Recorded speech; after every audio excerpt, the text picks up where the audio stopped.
네, 방송 언어 7주 3차 시 영상 강의를 시작하도록 하겠습니다.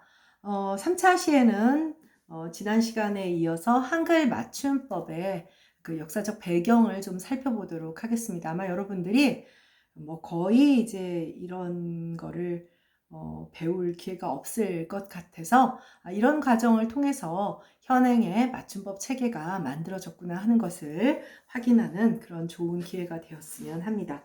우리 그 교재로는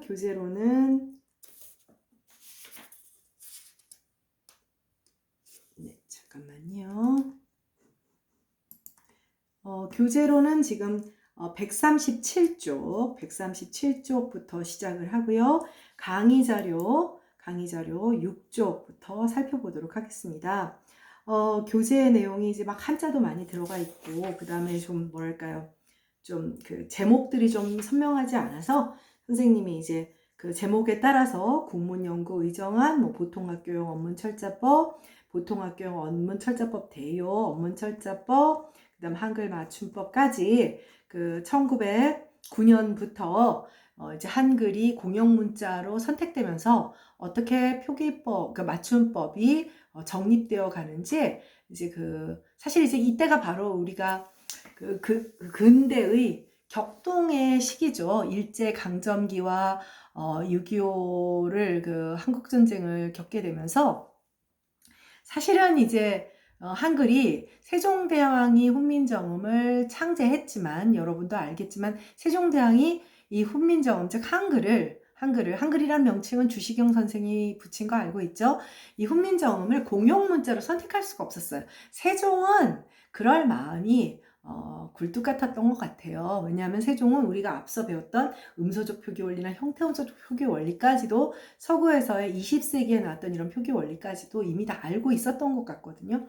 그런데 뭐 그때 여러분도 알다시피 반대상소 할 때 뭐 무슨 뭐 이런 야만족이나 정말 너무나 그러니까 사실 세종이 경청의 왕이기 때문에 그걸 봐준거고 하옥시키고 하루 만에 풀어줬다고 했잖아요.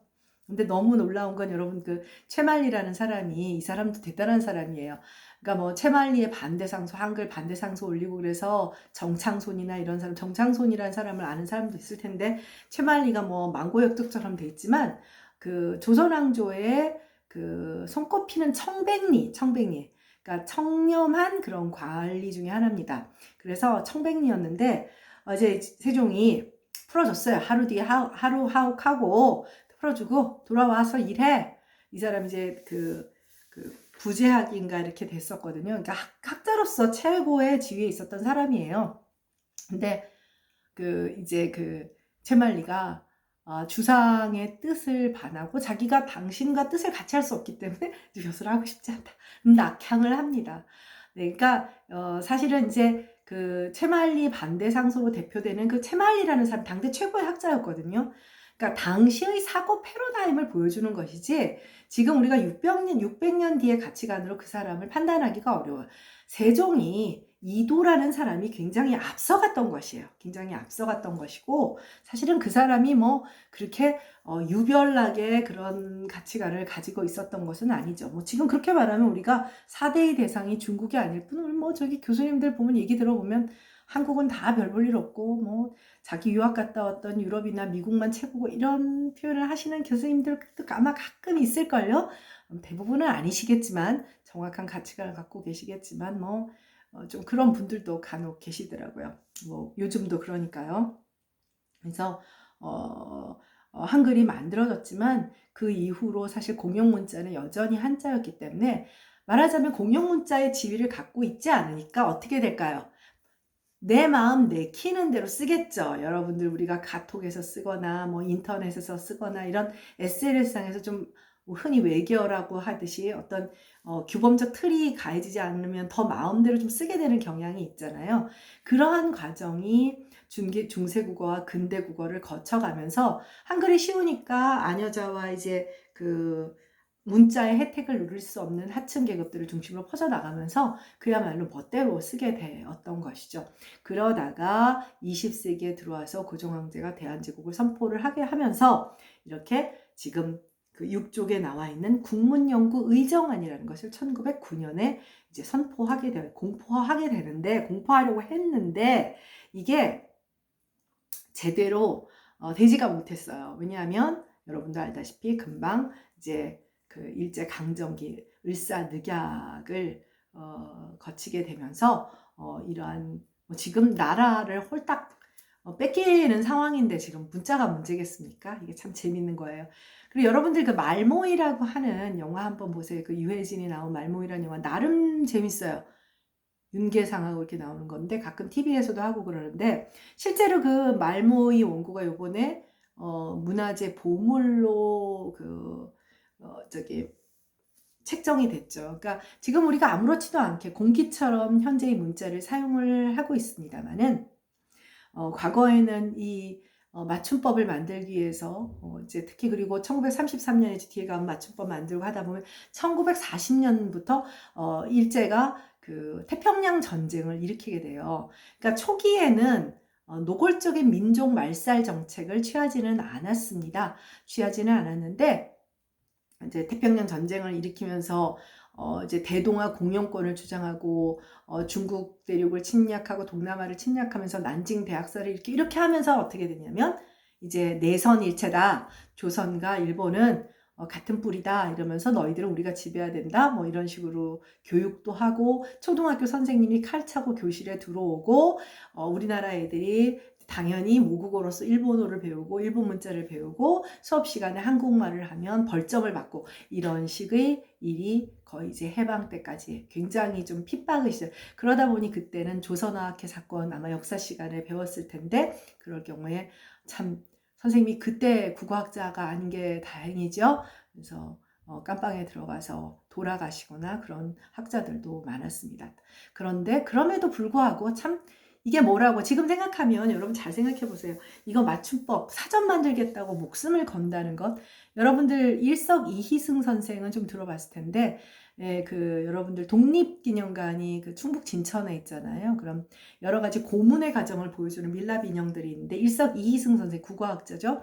대표적으로 겪은 그 일석 선생의 고문 그 장면이 있어요. 해전이라고 하는 장면인데 바다 해자의 전쟁에 뭐냐면 뒤집어서 코에다가 고춧가루 탄물을 주전자에 넣어서 부어요. 그리고 그걸 해전 고문이라고 하는 거죠. 뭐 여러 가지 고문의 방식에 대해서는 여러분들도 뭐 영화나 드라마나 뭐 미스터 선샤인 뭐 이런 거 보면 나오게 되죠. 그래서 어찌 보면 지금 여러분들 우리가 너무나 당연하게 생각하고 있는 이 문자의 사용이나 이런 것들이 100년 전에는 그렇게 당연한 것이 아니었다는 사실. 아마 뭐 간혹은 뭐 세종이 지금 뭐 그 여러 가지 한류와 한글의 그 보급과 전파에 대해서 보면 감동받는다라고 하지만 세종은 한글 만드는 것 때문에 죽음을 겪지는 않았어요.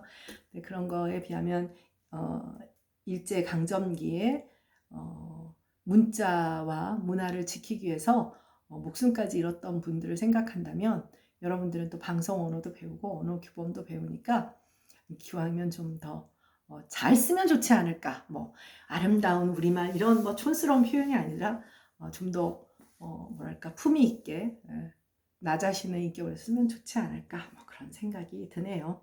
네, 그래서 이 국문연구의정안이라고 하는 것은 최초입니다. 최초. 국가 차원에서 왜 이제 드디어 고종황제가 이제 개화 사상을 갖게 됐으니까 한자가 아닌 우리 문자 한글을 공용 문자로 선택을 하게 되니까 공용 문자로 선택하니까 수백 년 동안 엉망진창 지멋대로 쓰고 있던 그 표기 체계를 맞춤법의 체계를 정립을 해야 돼서 정서법 마련을 하기 위해서 국문연구소라는 것을 설치하고 국문연구의정안이라는 것을 1909년에 이제 만드는데 1910년에 이제 을사늑약을 겪고 국권이 침탈되니까 공포도 되지 못했고 실시되지도 못했어요. 그런데 또 거기다가 이게 뭐 제대로 진행이 됐겠어요. 나라가 지금 뭐 백척간도에서 흔들흔들 하니까 표기 원리, 우리가 지금 보려고 하는 총칙과 같은 음소적 원리다, 형태 음소적 원리다 같은 그런 것을 명시적으로 보여주는 표기 원리도 담고 있지 않았습니다. 그래서 거기 국문연구의정안에 보면은 초성 제자를 초성, 제자는 모두 제자예요. 초성의 모든 글자를 원칙에 의하여 단연 통용함. 초성의 모든 글자를 원칙에 의하여, 원칙에 근거해서 단연코 두루두루 쓴다. 이게 무슨 얘기냐면 사실은 이제 형태 음소적 표기냐 음소적 표기냐에서 가장 큰 문제가 되는 것은 받침 표기예요. 자, 꽃. 실제 발음은 치읓으로 안 되잖아요. 그럴 때 치읓을 쓸 거냐, 아니면 치읓을 안 쓰고 그냥 소리 나는 대로 디귿을 쓸 거냐, 이 문제예요. 사실은 이제 받침 표기의 선택 문제가 가장 대표적으로 이 표기 원리를 보여주는 건데, 지금 뭐라 그랬어요? 초성의 모든 글자를 다 쓴다, 통용한다라고 하는 거니까 암암리의 형태 음소적 원리를 쓰는 표의주의적 표기법을 지향한 것으로 이제 간접적으로나마 확인은 할 수가 있죠. 이 국문연구의정안에 참여한 학자는 어윤적, 이능화, 주시경 선생은 다 알죠? 사실은 이제 그 현행 우리가 사용하고 있는 모든 표기법의 원리, 그러니까 형태음소적 원리를 근간으로 하고 있는 이 생각은 주시경 선생의 그런 학문적인 그 틀에 근거를 하고 있습니다. 권보상, 송기용, 지석영, 이민흥, 윤동구 선생입니다. 그 가운데 이제 여러분들이 지석영 선생 같은 경우는, 이 지석영 선생 우두, 이제 이 그 뭐예요? 천연두 예방하는 그런 거를 이제 처음 이제 도입한 그런 분인데, 이런 이 시절에는 뭐 국어학자가 모든 이제 선진 문물들을 받아들여서 이제 적용시키려는 사람들이기 때문에 뭐 국어학자이자 법률학자이자 여러 가지 문학을 하는 소설가이자 뭐 언어학자이자 이렇게 그렇게 될 수밖에 없었죠. 자, 그 다음에 이제 1912년입니다. 자, 이때는 이미 일제강점기가 시작되었죠. 그래서 보통학교용 언문철자법이다. 자, 언문이라는 말이 나옵니다. 언문이라는 말은 훈민정음 창제 당시부터 사용이 되었던 말이에요. 한글이란 표현은 이제 주시경 선생 이전에는 없었어요. 언문의 이 언자는 뭐냐면 사나울 언, 거칠 언이에요. 그러니까 문은 한문이야. 아주 고급스럽고 이제 그게 한문이야. 그런데 그거에 비해서 거칠고 별 볼염 서민들이나 쓰는 그런 백성들이나 그게 언문이야. 그래서 그게 한글입니다. 근데 이제 이 표현을 그대로 쓰고 있고, 보통학교는 이제 나중에 보통학교, 소학교, 그 다음에 국민학교, 초등학교. 선생님은 국민학교 출신. 나이 정말 많은 것 같죠? 여러분들은 초등학교 출신이죠. 그래서 보통학교, 소학교, 그 다음에 국민학교, 이제 초등학교 이렇게 생각을 하면 됩니다. 그러니까 보통학교 언문철자법을 1912년에 만드는데 이것은 조선 총독부에서 만들어냅니다. 여러분 이상하죠? 와, 식민지 본부에서 무슨 철자법을 해주냐? 모든 식민 지배의 제국주의 침탈의 식민주의 첫 번째는 기초교육을 하고요, 병원을 짓고요, 철도를 짓고요, 항만을 만듭니다. 일본이 늘 말하죠. 한국의 근대화에 기틀을 마련한 게 우리다. 그리고 유니클로 네, 그 얘기를 지금 유니클로 무슨 방송에선가 지금 한글 이 사람들 보급한 거 일본에서 했다. 그 일제 강점기 때, 강점기라고 그들은 안 하죠. 자기들이 지배했을 때, 자기들이 통치했을 때, 그래서 지금 한국이 이만큼 발전한 거다. 요 따구로 말을 했어요. 네, 그래서 저도 가끔 유니클로에 사는데 그 위로 화끈터니 여기저기 다 뭐 백화점 같은 데서 다 빠져나갔더라고요. 네, 보통학교 언문철자법 얘기하는 거예요. 자, 방금 말했죠? 선생님이 뭐라 그랬어요? 식민지 지배를 할 때 이런 거 다 해줘요. 왜냐? 어느 정도 지식은 있어야 부려먹을 수 있기 때문입니다. 자, 그 다음에 그 서남 쪽에 전라도의 그 곡창지대에서 쌀이 이제 수확이 되면 자기네들 그 일본 열도로 가져가야 되잖아요. 그러니까 목포, 군산에 항구 도시를 개발합니다. 그래서 그쪽에 굉장히 일본식 전통 적산 가옥이라고 해요. 일본식 주택들이 굉장히 많이 남아 있었죠. 그래서 그렇게 해요. 그 다음에 북쪽에, 우리나라 이제 북한 쪽에 막 철도도 낳고 막 경의선 막 이런 거 다 만들었잖아요.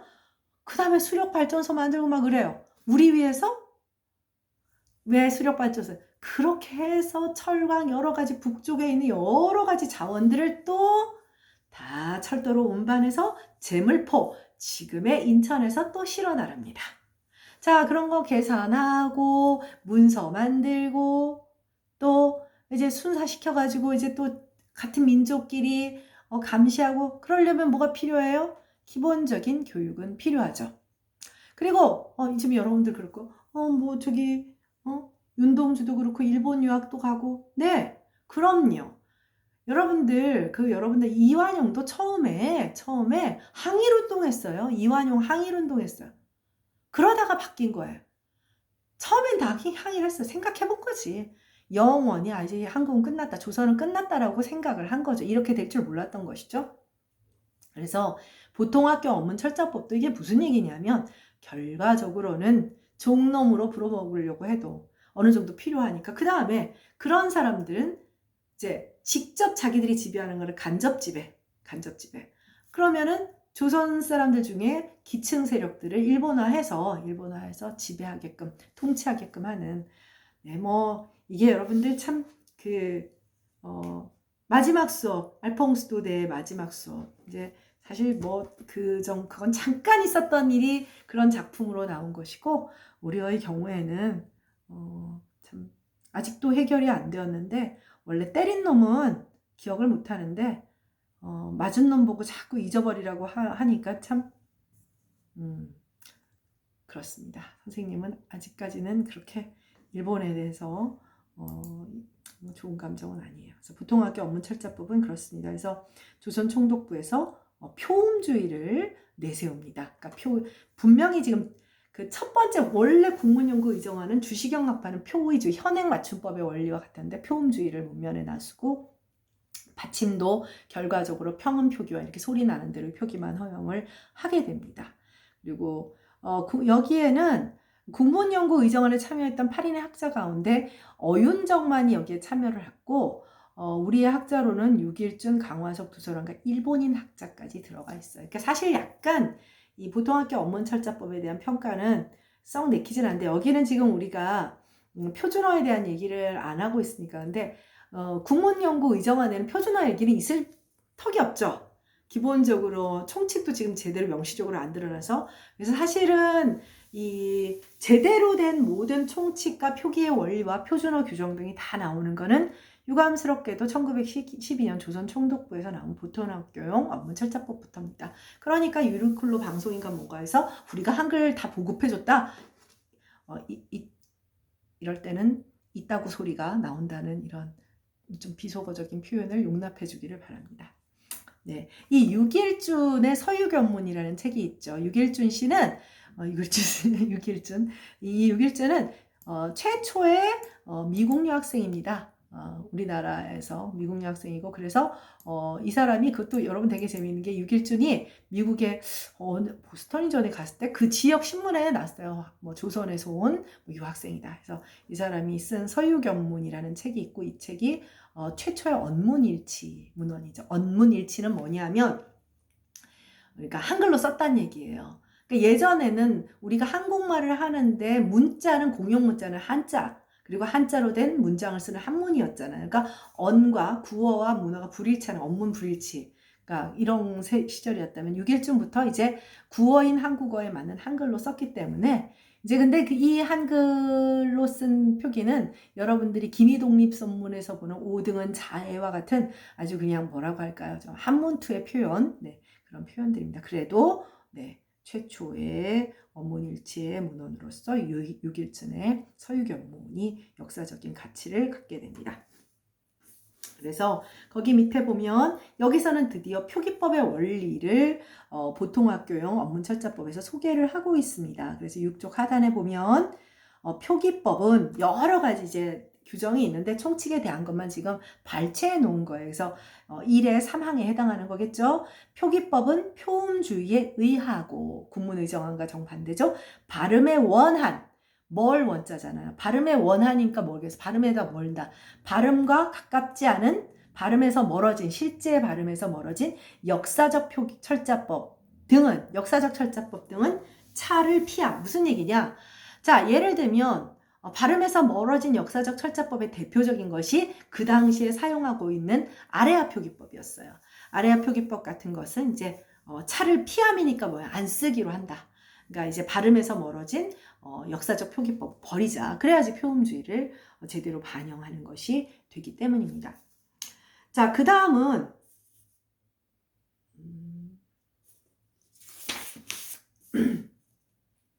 네, 3번입니다. 3번. 이거는 교재 138쪽에 가면 네, 나와 있습니다. 138쪽에 보통학교용 업문철자법 대요. 그러니까 보통학교용 업문철자법을 좀 더 이제 개정판이라고 하면 됩니다. 그러니까 한 9년 정도 있다가 이제 개정판이 나왔죠. 그래서 보통학교용, 방금 살펴본 1912년에 보통학교용 업문철자법의 개정판이라고 볼 수가 있습니다.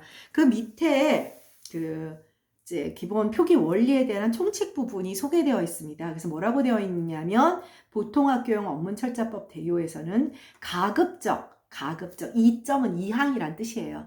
이항에 이제 요 표기 원리에 대한 기술이 있는 거죠. 두이자는 가급적 발음대로의 철자법을 표준으로 함. 자, 가급적이 중요한 거예요. 그러니까 가급적이라는 말은 지금처럼 예외 소항을 밝힌 것은 아니지만 발음대로의 철자법이 아닐 수도 있는 것을 허용하겠다는 말이 되는 것이죠. 무슨 뜻인지 이해를 하겠죠? 그래서 여기는 표음주의라는 말이 빠진 대신 발음대로라는 말이 사용되고 가급적을 통해서 예외도 어느 정도 인정한다는 뉘앙스를 풍기고는 있어요. 그러나 실질적으로는 뭐 그런 받침 표기 같은 것을 보면 1912년에 보통학교용 업문철자법에서 크게 달라지지는 않은 것으로 보입니다. 네, 그 다음은 네 번째 교재에는 139쪽이고요. 계속 그 강의 자료. 네, 이번에 강의 자료 7쪽이죠. 강의 자료 7쪽에 4번 업문철자법 1930년에 업문철자법입니다. 1930년에 업문철자법 강의 자료 7쪽 봐주세요.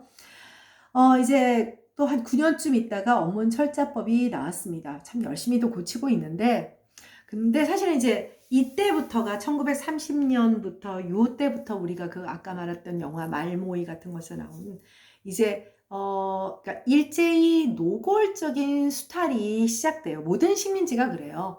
처음부터 들어가가지고 총칼 휘두르고 그러지는 않습니다. 여러분들 남아메리카 대륙을 점령했던 스페인 부대가 처음부터 가서 그러지는 않았어요. 그리고 또 북아메리카에 메이플라워를 타고 갔던 영국의 청교도들이 처음부터 뭐 아메리카 인디안들은 뭐 포카혼타스 알잖아요. 처음부터 포카혼타스가 누구냐면 이 사람들이 메이플라워를 타고 이제 신대륙에 도착했을 때 제임스타운이라는 걸 만들어가지고 살 때 그 이웃한 원주민들과 도와서 그때 그 추장의 딸인가 이런 게 포카혼타스 이제 만화에 나오는 그 실존 인물이라고 해요. 그래서 잘 지내요. 그러다가 이제 결과적으로는 또 뭐 오해도 생기지만 점령자들은 욕심이 생기는 거죠. 뺏고 싶고. 네. 그래서 역시 남미도 마찬가지입니다. 물론 남아메리카의 경우에는 이제 스페인 부대가 달고 들어온 이제 천연두라고 하는 질병이 이제 남미 대륙을 초토화시키게 돼버렸죠. 그러니까 상대적으로 스페인 부대는 천연두에 대한 일종의 면역을 가지고 있는 사람들이 있으니까 이쪽 남미 주민들은 어떻게 되겠어요? 그냥 픽픽 쓰러져서 이제 죽게 되니까 공포와 두려움으로 인해서 결과적으로는 지금과 같은 상황이 이제 만들어지게 된 거죠. 그래서 남미의 그런 많은 전통적인 문명들이 사라지게 되는 계기가 된 겁니다. 네, 자 1930년 7조 업문철자법은 보통학교용 업문철자법 대요와 조금 이제 다른 특징을 좀 갖게 됩니다. 거기서 지금 가급적이라는 표현을 통해서 예외 조항을 이제 집어넣는데 지금 여기 그 7쪽의 맨 하단 라번 이제 역시 표기법의 원리를 소개하고 있는 석삼자 있죠? 네, 그 항을 먼저 살펴보도록 하겠습니다. 표기법의 원리가 근데 보다시피 점점 더 이제 구체화되기는 시작하죠. 업문철자법은 순수한 조선어거나 한자음을 불문하고 발음대로 표기함을 원칙으로 한다. 표현지를 원칙 단 필요에 의해 약간의 예외를 둔다. 그 예외는 뭐겠어요? 표의주의의 예외를 두겠다라는 뜻이죠. 그러니까 이게 사실 표기법의 원리는 표음주의로 할 것이냐 아니면 표의주의를 가미할 것이냐, 이제 그런 어느 비중을 좀 더 어느 쪽에 저울추를 두느냐의 문제라는 것을 아마 여러분들이 이미 짐작할 수 있을 겁니다. 자, 그래서 여기에는 가급적처럼 아주 애매하게 표현되었던 것들이 7쪽의 위의 설명으로 다시 돌아가겠습니다. 단 필요에 의하여 약간의 예외를 서람으로 구체화되었다는 그런 점입니다. 그래서 받침 규정에서 보면 어때요? 이제 유기음이라든지 티읕이나 치읓, 피읕, 쌍기역 이런 것들. 그러니까 현대국어의 형태 음소적 표기 원리가 딱 보이게 되는 것이죠. 보이게 되는 거죠. 그게 이제 또 한 가지 재밌는 것은 뭐냐면 국문연구의정안, 우리가 맨 처음에 봤던 주시경이 포함되어 있던 국문연구의정안 1909년께 있었잖아요. 거기에서는 받침 표기로 히읗까지 쓰고 있어요. 히읗까지 쓰고 있다는 것은 뭐냐면 표의주의 경향이 훨씬 강한 것입니다. 그래서 기본적으로 이런 속성이 있다는 것을 기억하도록 하고요. 그 다음에 조사와 어미와 같은 문법 형태소들을 분간하여 적는 오늘날과 같은 분처를 하는 그런 규정을 명시하고 있고, 공포 시행된 규정으로는 최초로 표의주의적 표기법을 천명한 거예요. 그러니까 단 필요에 의하여 약간의 예외를 서람은 물론 여기에 오늘날처럼 어법에 맞게 이런 얘기는 없지만 처음으로 어떤 총칙의 표의주의적 표기법을 천명한 공표한 셈이 됩니다. 근데 재밌는 것은 이 1930년 언문철자법 제정에 참여한 학자들 가운데 주시경의 제자가 많기 때문이었어요. 그래서 장지영, 이완흥, 이세정, 권덕교, 정열모, 최연배. 최연배 생각하니까 정열모, 최연보에서는 아마 여러분들이 국어책에서 접했던 인물이라는 것을 알 수가 있을 겁니다. 그래서 주시경의 제자들이 많았기 때문입니다. 이 중에 장지영 선생은 시일야 방송되고 이제 그렇게 하고 이제 자결을 한 인물이시죠. 애국지사라고 할 수 있죠. 네, 그래서 1930년까지 이제 말하자면 그 당시에 행정부는 조선 총독부니까요. 조선 총독부 주관의 속성은 기본적으로 여러 가지 우리 학자들이 참여는 하게 되지만 일본인 학자가 노골적으로 참여한 것은 1912년 보통학교원 업무철자법이고 우리 학자들이지만 기본적으로 이제 약간은 어떤 총독부의 간섭이 있는 그런 작업이었습니다. 그러다가 8쪽으로 넘어가도록 하겠습니다. 네, 8쪽은 이제 오늘날에 지금 보면 맞춤법 이렇게 됐죠. 맞춤법이 아니라 맞춤법. 이 1933년의 한글 맞춤법 통일안이 오늘날의 모든 현행의 표기법의 원리의 근간입니다. 그리고 이 1933년에 만들고 정말 대대적인 개편을 해서 현행에까지 이른 것이 1988년이에요. 그러니까 거의 한 50년 정도는 이제 소소하게 손만 보다가 88년에 대대적인 개편 작업이 있었습니다. 선생님은 정말 고생을 했는데, 왜냐하면 1987년에 이제 바뀌고 88년에 완전히 자리 잡혔는데, 선생님이 이때가 바로 석사학위 논문을 쓰던 때예요. 자, 논문을 쓴다라고 하는 거는 나는 이미 석사까지 쓰는 단계니까 초등학교 때 배웠던 그런 어떤 표기법의 원리에 익숙해 있는 사람이잖아요. 근데 완전히 사이시오 표기라든지 이런 것들이 전면 개정이 돼서 정말 고생했어요.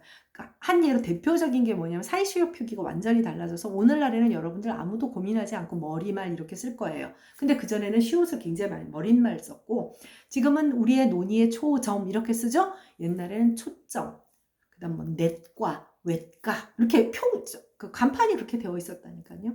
그래서 고생했던 기억이 있습니다. 이제 여러분들은 1988년 한글 맞춤법 현행의 한글 맞춤법 통일안에 근거한 학교 교육을 받았고 현행은 크게 조금씩 세부적인 수정사항은 항상 있습니다. 그러나 이제 그대로 유지가 되고 있죠. 이렇게 문어의 규범이 그렇게 맨날 전체로 통으로 바뀐다 그러면은 소위 말해서 학교 교육이 이루어지기가 어렵죠. 그래서 선생님이 처음에 이런 얘기를 했습니다. 구어에 비해서 문어는 훨씬 보수적이다. 보수적이다라고 하는 것은 바로 이런 문제예요. 규범을 바꾸는 것이 쉽지 않으니까 실제 구어를 맨날 그대로 반영할 수 없고, 그렇기 때문에 완벽한 표기법의 표음주의라고 하는 것은 사실 굉장히 이상적이라고 할 수가 있는 거죠.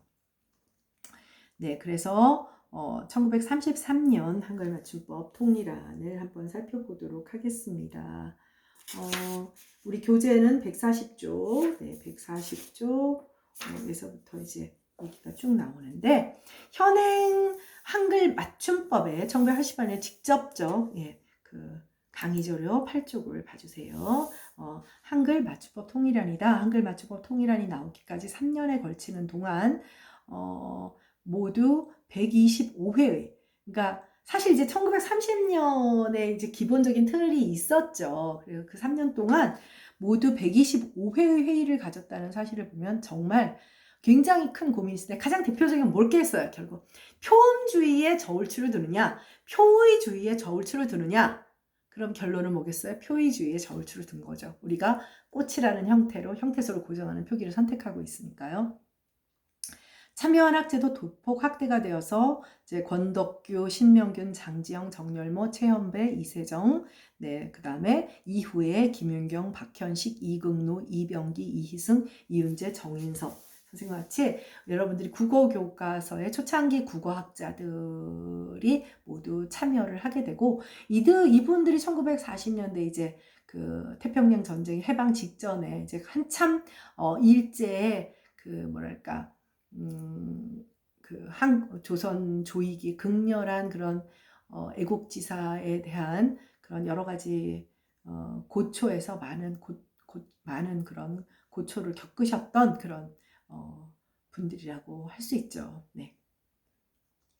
자, 그래서 한글 맞춤법 통일안에는 아예 이제 총칙이니까 이제 여기서 보니까 한일자가 나와요. 가장 중요한 원리다라는 것을 이제 명시하자라는 것이었죠. 그래서 한글 맞춤법은 표준 말을 그 소리대로 적되 어법에 맞도록 함을 원칙으로 삼는다. 어떻습니까? 똑같다고 할 수가 있겠죠. 뭐 기본적으로 어떤 차이가 있나요? 기본적으로 우리가 앞서 봤던 것은 우리 지금 88년의 맞춤법은 표준어를 소리대로 적대, 그러니까 표준말을 표준어로 바꿨고, 그 다음에 어법에 맞도록 함을 원칙으로 그러니까 표현이 조금 바뀌었을 뿐이죠. 네, 그래서 우리가 앞서 제시한 현행 한글 맞춤법과 별다른 차이가 없고, 그러나 우리가 지금 사용한 건 다르지만 1930년의 업무철자법과는 조금 차이가 생겼죠. 그 직전 것과는. 그래서 한글 맞춤으로 바뀔 때는 기본적으로 업문철자법을 한글 맞춤법을 했지. 뭐예요? 한자어가 아니란 고유어를 사용하자라는 인식을 보여주고 있는 것이죠. 굉장히 중요한 거예요. 네, 굉장히 중요한 것이고, 그 다음에 발음대로를 소리대로. 그러니까 이것도 한자어가 아닌 고유어로 바꾸자라는 것도 같은 맥락입니다. 그리고 1930년 업문철자법에서는 단 필요에 의하여 약간의 예외를 설함이라는 말을 지금과 똑같이 어법에 맞도록 함으로 수정을 했다는 것은 우리가 이제 이들에 근거하여 오늘날의 표기법의 원리가 만들어졌음을 확인할 수 있는 부분입니다. 그리고 실제 내용에서도 아까 말했다시피 히읗이 포함되어 있는 히읗 받침이나 겹받침 표기들, 그리고 쌍시옷 표기 이런 것들을 더 1930년 업문철자법보다 더 많은 받침 표기를 수용함으로써 이제 표의주의적 표기법을 이제 고착시켰다고 할 수가 있습니다. 그리고 이때 이 1933년에 만들어진 한글 맞춤법 통일안은 1937년, 40년, 46년, 48년, 56년, 80년에 각각 이제 세부적인 수정을 거쳐서 88년에 대대적인 개정 작업. 이렇게 되면 어떻게 여러분 못 보지만 거의 신문에 계속 이건 법이에요. 법이거든요. 법이어서 계속 기존. 그래서 가끔 여러분들 양복 맞춤 이렇게 써놓은 그런 옛날 그런 데가 있어요. 그런 데는 이제 과거에 이분들이 좀 나이 많으신 분들이 교육을 받고 이제 별로 무관심한 경우에는 아직도 그렇게 쓰시는 경우들이 있죠. 그리고 표준말이 표준어 정도로 수정되었을 뿐 총칙에서는 지금까지 그 틀이 전혀 바뀌지 않았다라고 생각을 하면 됩니다. 그래서 기본적으로 한글 맞춤, 오늘날의 한글 맞춤, 우리의 표기법의 원리는 주시경 선생의 형태음소주의 표기, 즉 표의주의 표기법에 근간을 하고 있다는 것을 알 수가 있습니다. 네, 그리고 그래서 다음 페이지 강의 자료 9쪽, 네, 강의 자료 9쪽이죠. 강의 자료 9쪽으로 가보시면 우리 교재에 지금 그 141쪽 하고 이제 거기 142쪽에 나와 있는 얘기인데 뭐 앞서 우리가 살펴본 얘기들 한번 정리하게 되는 겁니다. 그래서 표음주의 원리에 기반한 정서법은 1912년에 보통학교용 업문철자법과 그것을 수정한 좀 더 개정한 보통학교용 업문철자법 대요라고 할 수 있고요. 이거는 사실 일본인 학자들의 입김이 좀 개입되어 있는 그런 정서법 규정이고요. 상대적으로 표의주의적 원리에 기반한 정서법은 주시경 선생의 틀을 가지고 있었다고 할 수 있는데 국문연구 의정안과 업문철자법 그리고 한글 맞춤법 통일안, 그래서 오늘에 이르고 있다는 것을 알 수 있죠. 여기서 여러분들 알아둬야 할 것은 아까도 말했다시피 세종대왕은 두 가지 원리, 표임주의 원리와 표의주의적 원리, 즉 음소적 원리, 형태법칙 모두 알고 있었고 단 배우기 쉽게 하려고, 어느 게 배우기가 쉬워요? 초등학교 1, 2학년 때 배울 땐 표음주의가 좋겠죠. 그렇기 때문에 표음주의를 선택한 거예요. 세종은 실제로 훈민정음 언해와 용비어천가의 현대와 똑같은 받침의 경음이나 유기음을 사용하는 형태음소적 표기법을 테스팅 해보고 있어요. 용비어천가는 세종이 있었죠. 테스트한 거예요. 이렇게 해볼까? 저렇게 해볼까? 이렇게 하다가 안 되겠다. 우리 백성들이 빨리 익혀야 하니까 빨리 익히는 게 우선이니까 음소적 표기법을 선택하자라고 결정한 겁니다. 그러니까 주시경 선생이 세종의 뜻에 반하는 것이 아니라 세종은 이미 알고 있었는데 그때는 엄청난 문자 혁명의 시기잖아요. 전혀 계통의 한자로 수천 년을 살다가 한 2000년 가까이 살다가 새로운 것이 나와서 그걸 좀 빨리 습득하게 있게 세종이 음소적 원리를 택한 것이고 이후 600년 동안 한글이라는 문자에 익숙해졌기 때문에 이제 이런 형태 음소적 원리를 택하게 된 것입니다. 네, 수고했고요. 우리 다음 주에 또 8주차에 만나도록 하겠습니다. 수고했습니다.